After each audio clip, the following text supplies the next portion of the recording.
Welcome to Reality Check. I'm Einar Tangen.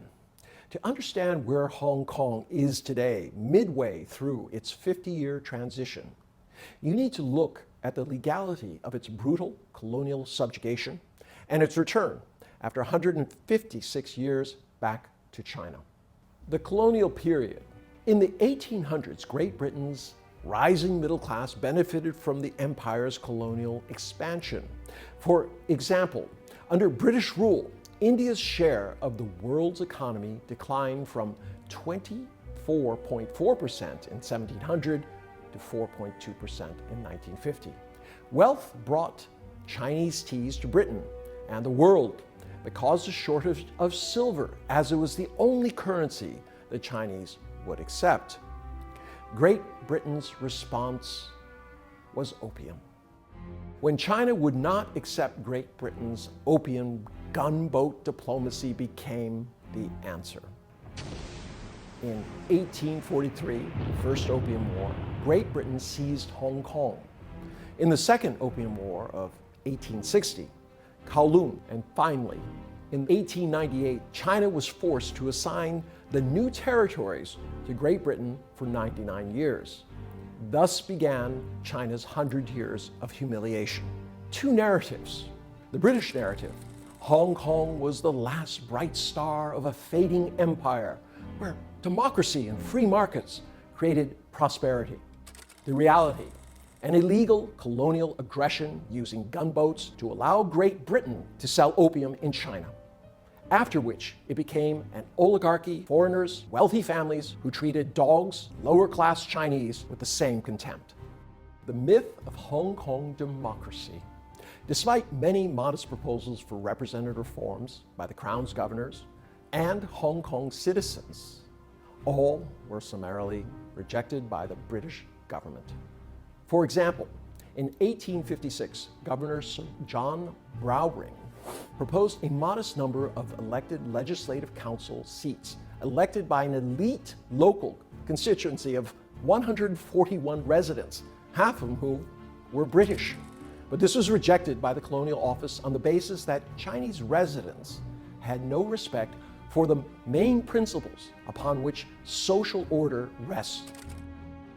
Popular grassroots movements were brutally suppressed in 1844, 1858, 1862, 1863, 1872, 1888, and 1894. For example, in 1884, in response to a strike, the Peace and Preservation Ordinance was enacted, outlawing membership of any organization deemed incompatible with the peace and good order of the colony. At such times, the press was routinely censored, but the general and worker strikes continued. After World War II, continuous calls for representation to deal with Hong Kong's political and economic inequalities were similarly dispatched by the UK government. In the 1967 demonstrations, 1,800 mass arrests were made and the media was silenced. In 1972, at the request of the Chinese government, based on the history of illegal colonial aggression, Hong Kong and Macau were taken off the list of colonies by the United Nations. Thereafter, a number of attempts to continue administering Hong Kong were made in the interest of helping British infrastructure projects recoup their investments. They were summarily rejected by Deng Xiaoping, at which point the British government resigned itself to handing back the territories it had taken by force beginning in 1843. The Joint Declaration was signed on December 19, 1984. It granted the Hong Kong SAR a high degree of autonomy under the supervision of the National People's Congress of the People's Republic of China. In Article 2 of the Basic Law, the National People's Congress authorizes the Hong Kong Special Administrative Region to exercise a high degree of autonomy and enjoy executive, legislative, and independent judicial power. Note, this is a quote, it clearly indicates that the source of authorization comes from the National People's Congress, the NPC, not Great Britain, not the Basic Law. This refutes any narrative that tries to imply that Hong Kong was and is some sort of free-floating sovereign entity. For those who try to imply that China signed a binding agreement, it doesn't follow logically. The UK had agreed in 1984 and was legally bound to give up what it had taken by force 156 years before. The UK had no leverage, and China, as demonstrated on numerous occasions, wasn't interested in continuing the UK's colonial influence. The Basic Law were in fact a transition agreement aimed at preserving the economic usefulness of Hong Kong to China while allowing the estranged citizens of Hong Kong to gradually acclimate to their rightful homeland. Hong Kong at that time represented 18% of China's GDP. Today, it represents 3%. The last governor of Hong Kong and the push for democracy.